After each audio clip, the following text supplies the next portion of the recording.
mě nejvzácnější, teď srdce své otvírám.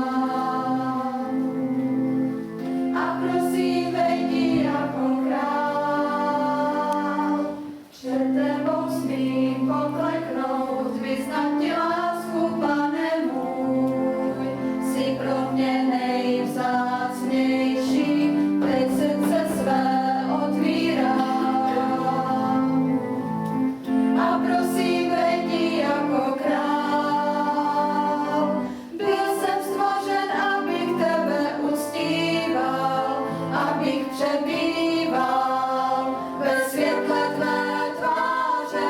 Na věky chci vyvyšovat jméno tvé, je tak nádherné blízko ti být. Byl jsem stvořen, abych tebe uctíval, abych přebýval